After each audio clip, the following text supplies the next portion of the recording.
आपकी आर्थिक स्थिति चाहे कैसी भी हो, खुश रहने के लिए आपकी जो मानसिक स्थिति है, वो मजबूत रहनी चाहिए। यस दोस्तों, आप मेंटली आप कितने फिट हो, ये आपको आपके बिजनेस में आपको आगे कितना लेके जाएगा या आप कितने जाएंगे ये तय करेगा। हमारी जो लाइफ है वो आसान तभी होगी जब हम दूसरों से उम्मीद कम और खुद पर यकीन ज्यादा करेंगे।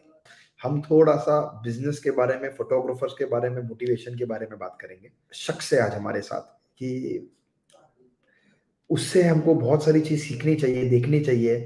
हर एक का लाइफ एक डिफिकल्ट लाइफ फेस होता है, नहीं होता है ऐसा नहीं, बट आज का जो पर्टिकुलर जो व्यक्ति आज हमारे साथ लाइफ में है वो बहुत डिफरेंट है और हमको उनके साथ मजा आएगा। काम भी वो अच्छा कर रहे हैं, इंस्पाइट ऑफ हेल्थ के इश्यूज के बाद भी उनका काम अच्छा है। पंडित मुदगुल जी जो आहे आज हमारे साथ नाशिक से जुड़े हुए आहे. म्हणजे प्रत्येकाला असं वाटतं की आपल्याला भरपूर त्रास आहे, लोकांना काही त्रास नाही. माझे एफर्ट्स जास्त आहे, त्या मानाने मला रिझल्ट भेटत नाहीये. तर हा जो आजचा सेशन आहे तो फक्त आपल्याला त्रास किती आहे किंवा कोण किती ते त्याचा हा मूळ उद्देश बिलकुल नाहीये. हा फक्त इंट्रोडक्शन पार्ट होता की आपल्या व्यवसायात असे पण काही जिनियस किंवा जिद्दी जे आपण म्हणतो की हार्ड वर्किंग असे पण काही आपल्या इंडस्ट्रीमध्ये आर्टिस्ट आहेत की जे हम कभी हारेंगे नाही. इररिस्पेक्टिव्ह आज जसं सरांनी सांगितलं की मला ड्रग्सचं लायसन्स किंवा पेन किलर किंवा बाकीच्या ज्या मेडिकल सप्लिमेंट्स असतील ते तुम्हाला घ्यावे लागत असतील, तर हाचा मूल उद्देश असा आहे की इट्स अ प्योर इंस्पिरेशन कि दुनिया में बहुत दर्द है और हमारा दर्द सबसे कम है, आप यही समझो. एकदम सिंपल. आर्थिक परिस्थिती सगळ्यांचीच चांगली आहे सगळ्या जगामध्ये. फक्त आपल्याला ती काढता आली पाहिजे त्यांच्याकडून. त्यांना मॅनिप्युलेट करण्यामध्ये आपण सक्षम ठरलो पाहिजे. आज काय होतं, आपण वेडिंग फोटोग्राफी बिझनेस करताना काय होतं, आपल्याला प्रेझेंटेशन बऱ्याच लोकांना आजही माहित नाही किंवा कोटेशन काय असतं हे माहित नाही किंवा क्लायंटचं बजेट समजून घेणं हे माहित नाही. तुमच्या क्लायंटचा फोन आल्यानंतर आहे ना, तुम्ही आधी तुम्ही तुमच्या कामाची कौतुक नका करू किंवा तुमच्या कामाचं प्रेझेंटेशन करू नका. तुम्ही त्या क्लायंटचं कौतुक करा. त्यांचं वेलकम करा. आपण जसं म्हणतो अतिथी देवो भव, तसं त्यांचं कौतुक करा. त्यांच्या फॅमिली बाबतीत जाणून घ्या. त्यांची मुलं काय करतात, मुली काय करतात, त्यांचे रिलेटिव्ह काय करतात, त्यांचा वैयक्तिक बिझनेस काय आहे, ते डॉक्टर आहे का, इंजिनियर आहे का, व्यवसाय आहे का, शेती काय करतात, यावरती तुम्हाला त्यांचं फंडामेंटल कळतं. असा का तुम्हाला क्लायंटचं पूर्ण फंडामेंटल कळल्याशिवाय तुम्ही त्यांना कोटेशन किंवा बजेट देऊ शकत नाही. आणि ज्या दिवशी तुम्हाला ही जादू शिकले तुम्ही, क्लायंटचं फंडामेंटल तुम्हाला कळायला लागलं किंवा शिकले तुम्ही, त्या दिवशी तुम्हाला तुमच्या इंडस्ट्रीमध्ये कोणीच कॉम्पिटिटर राहणार नाही. प्रेझेंटेशन म्हणजे काय, आज बऱ्याच लोकांचे प्रेझेंटेशन हे अल्बम वरती फोटो दाखवा, व्हिडिओ दाखवा. मी याच्यावरती माझा अजूनही विश्वास नाही. याला कदाचित पुढे भविष्यात राहील. पण आज माझं प्रेझेंटेशन फक्त म्हणजे बोली भाषेत आहे किंवा वक्तृत्वातून करतो. मी त्या क्लायंटला फक्त बोलण्यातून मॅनिप्युलेट करतो. मग त्यांच्या घरी जर असेल, मग त्यांच्या घरी गेल्यानंतर फंडामेंटल चेक होण्यासाठी मला एक मदत होते. बाबा त्यांचं गाडी, बंगला, सूट बूट कोट या गोष्टी मला मदत करतात. आणि मी एवढा बारीक रेकी करणारा माणूस आहे, ऑब्झर्वेशन करणारा. मी चहाची चव बघून सुद्धा फंडामेंटल आकडे बदल राहतो. म्हणजे चहाच्या टेस्ट वरून सुद्धा कळतं मला. एक्झाम्पल द्या सर, चहाची टेस्ट वरून तुम्ही कसं काय करता? एक्झाम्पल, चहाचं एक्झाम्पल द्या. सर आता सिटीमध्ये ठीक आहे, पण ग्रामीण भागामध्ये चहाच्या चवीमध्ये बदल आहे.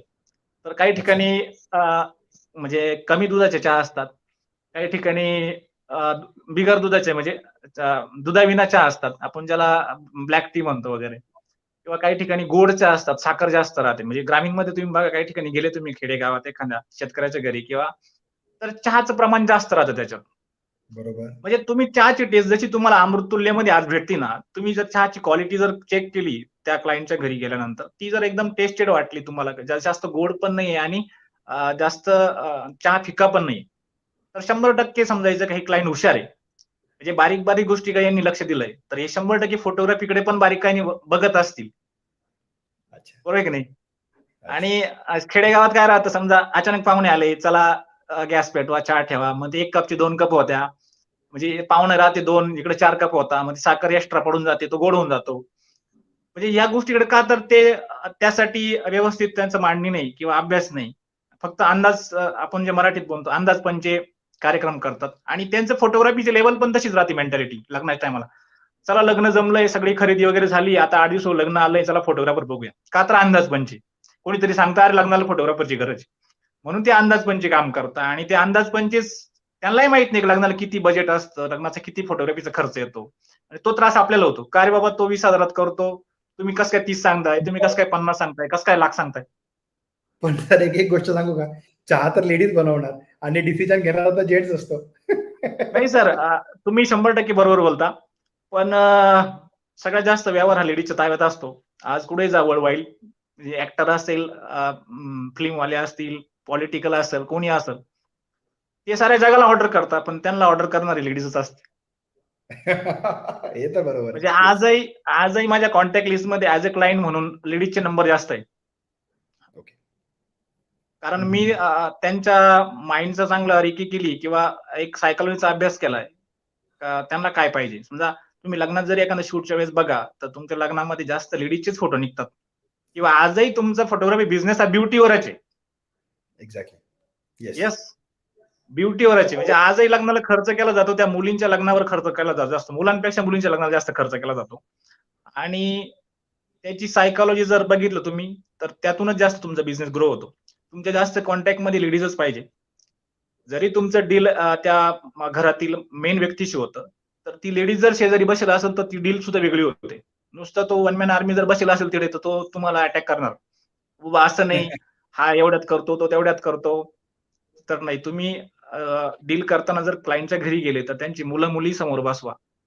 ते दोघं येस.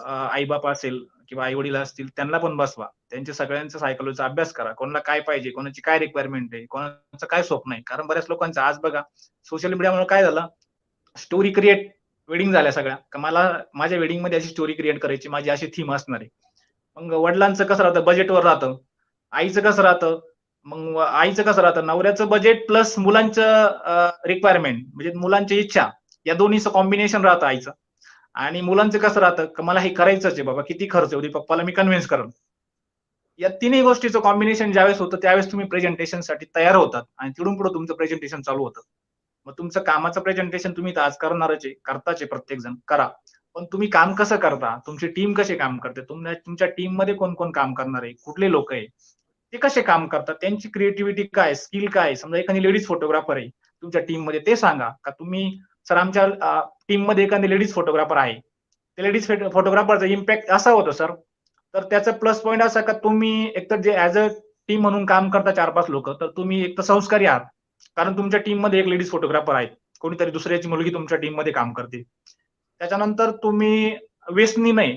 कारण तर तुमच्याबरोबर 2-3 दिवस ती राहते, बाहेर गावी राहते तुमच्याबरोबर. तुम्ही व्यसनी नाही किंवा संस्कारी. हा एक चांगला इम्पॅक्ट क्लायंटवरती पडतो. आणि 100% तुमच्या चांगल्या माणसांना चांगले लोक काम देणारे आहे. म्हणजे आजही बघा फोटोग्राफी इंडस्ट्री म्हणजे मला नाही माहिती पण ऐकलेलं आहे बरं का. त्याच्यावर अभ्यास नाही केला पण बदनाम आहे. का तर फोटोग्राफर वेगवेगळ्या प्रकारची वागणूक करतात वगैरे. ते काय गोष्टी त्या लोकांनी फेस केल्या. तर ह्या गोष्टीसाठी असं प्रेझेंटेशन तुमचं काम येतं. का तर आम्ही लेडीज फोटोग्राफर आहात, आमचे संस्कार चांगले आहे. म्हणजे आपण नाही सांगायचे संस्कार, लोकच ठरवतात. ते क्लायंटच ठरवतं का बाबा ही संस्कारी लोक आहे, यांना काम देण्याची पद्धत आपण जी करतोय तर ती कधी पण बेटर राहील. आणि दुसरी गोष्ट शूट करताना समजा आता बऱ्याचदा किंवा इथून मागे काय व्हायचं, अ, एखाद्या नवरीचं समजा ती रूम मध्ये चेंजेस करते किंवा मेकअप चालू आहे, मग तो फोटोग्राफर बाहेर उभा आहे. फोटोग्राफर 2 झाला का मेकअप, झाला का मेकअप, मला शूट करायचं. मग ते आतमध्ये ती जी ब्राईड आहे ती कम्फर्ट फील नाही करत. म्हणजे जरी तो दरवाजा बंद असतो, पण बाहेर जेंट्स उभे आहे. मध्ये चेंजिंग करत असते किंवा मेकअप करत असते, तर ह्या गोष्टी माझ्या मते चुकीच्या आहेत. ती जर तुमची लेडीज फोटोग्राफर असेल, तर ती मध्ये चेंजिंग रूम मध्ये राहू शकते. तुम्हाला शॉट्स पण मिळतील. आणि ती ब्राईड आहे किंवा त्या फॅमिलीतल्या ज्या काही बायका असतील, त्या कम्फर्ट झोनमध्ये राहतील. त्याने तुमचं काय होतं, तुम्हाला एक तर इमोशन्स चांगले भेटतात. कॅन्डिड क्लिकसाठी किंवा तुमचं शूट पण जास्त होतं, तुम्हाला स्नॅप पण जास्त भेटतात. तुमचा बिझनेस तिथं वाढतो. म्हणजे तुम्ही आज बरेच लोक स्नॅपवरती क्लिक करता किंवा काही लोकांचं पर कॉपी वगैरे काही ठरलेलं आहे. म्हणजे ह्या गोष्टीमुळे जर तुमच्या तुमच्या कॉपीज वाढत असेल, तुमचं काम वाढत असेल आणि त्यात तुम्ही प्लस क्रिएटिव्हिटी आणि स्किल जर ऍड केलं, तर तुमचा बिझनेस ग्रो व्हायला काही वेळ लागत नाही. Very good sir. तुम्ही जे 2 गोष्ट जे म्हणलेत आता, एक तर चहाचं जे तुम्ही उदाहरण दिलं, चहाचं. ते येस, मी पण थोडा फूडी आहे. त्याच्यामुळे मी पण जेव्हा कुठं पण जातो आणि कुठल्याही कोणालाही भेटतो तर पर्टिक्युलर एक काही गोष्ट आहे जे आणि स्पेसिफिकली चहाचं. त्याच्यामुळे मी तुम्हाला नाही विचारलं की चहा संदर्भात, की एक टीम, एक लेडीज फोटोग्राफर असेल तर एक कंप्लीट टीम पण दिसते. आणि तुम्ही जेव्हा क्लायंटला प्रेझेंट करता तर तुम्ही त्यांना सांगू शकता की आमच्याकडे एक फिमेल फोटोग्राफर आहे, जेणेकरून समोरच्या क्लायंटचा बघण्याचा दृष्टिकोन बट ऑब्वियसली चेंज होतो 100%. मी व्ह्युअरला ही रिक्वेस्ट करतो की आजचा जो विषय आहे तो बेसिकली फक्त मोटिवेशन नसून ओव्हरऑल इंडस्ट्री संदर्भात आम्ही चर्चा करणार आहोत. प्रॅक्टिकल जे अनुभव आपल्याला आहेत किंवा व्ह्युअर्सला आहेत, तर व्ह्युअरला रिक्वेस्ट आहे की तुम्ही चॅट बॉक्सचा यूज करा. तुम्ही कमेंट्स, तुमचे काही प्रश्न असतील तेही आपण प्रयत्न करू सॉल्व्ह करण्याचा. आणि येस सर, तर तुमची जी टीम आहे त्या टीममध्ये लेडीज फोटोग्राफर्स पण आहेत का? येस, माझ्या टीम मध्ये 3 लेडीज फोटोग्राफर आहे सर. Very good. माझा आज रेफरन्सनी कामं येतात का त्याच्या टीमने आमचं काम केलंय किंवा माझ्या टीमचं पण कौतुक करतात. बऱ्याचदा काय होतं का फक्त फोटोग्राफरचं कौतुक होतं. पण आज माझ्या टीम मध्ये जे काम करतात लोक ते पण इतके हे झाले की सर तुमच्याबरोबर मला कायम काम करायला आवडेल.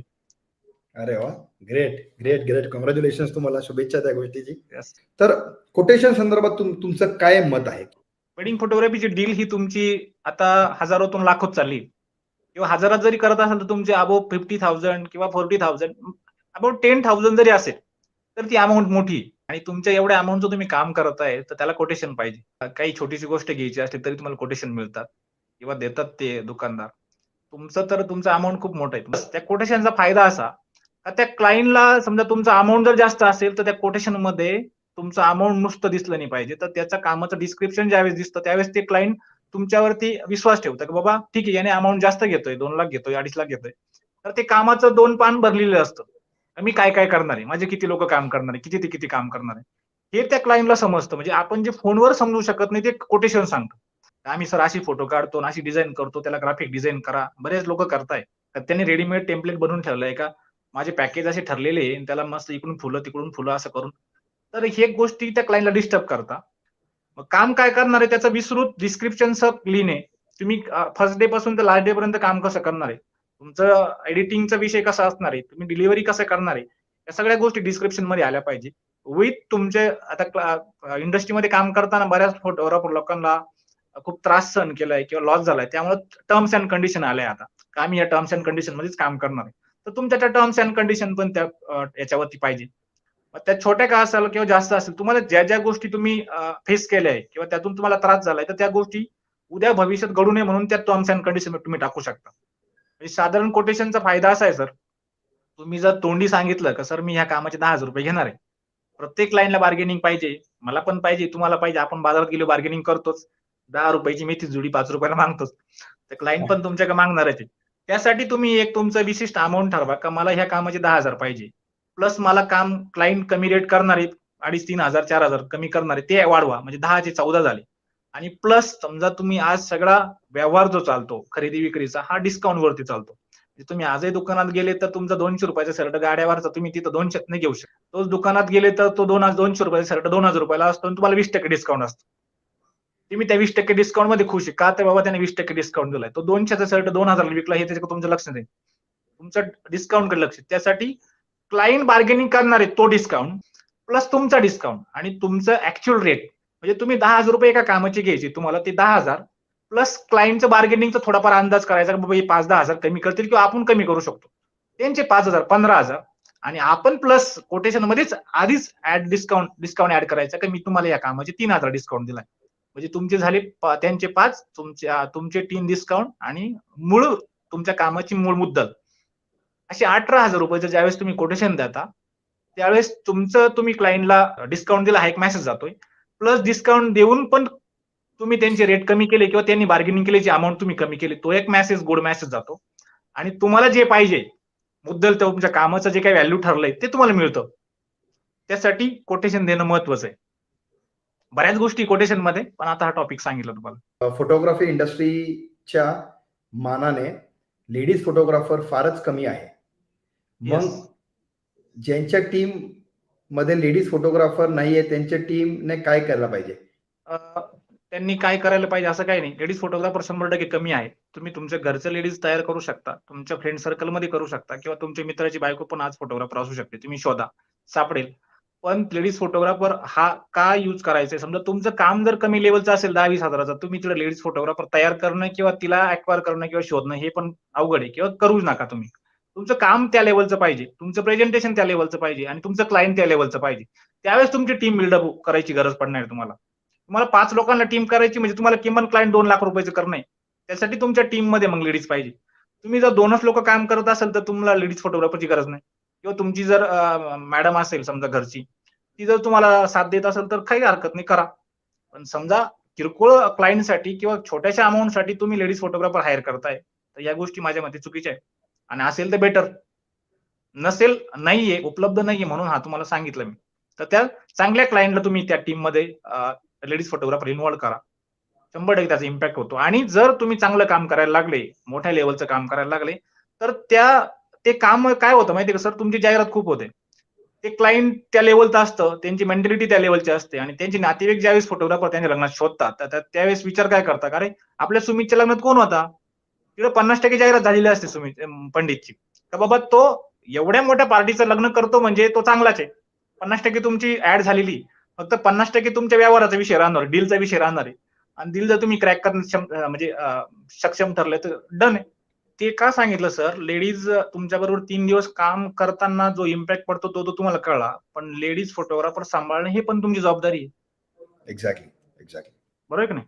ती तुमचे 3 दिवस तुमचं काम कसं करेल, काय करेल हा नंतरचा विषय आहे. पण ती ऍज अ लेडीज म्हणून तुमची पूर्ण जबाबदारी असते. तिच्या घरापासून निघाल्यापासून तर तिच्या घरी जाईपर्यंत.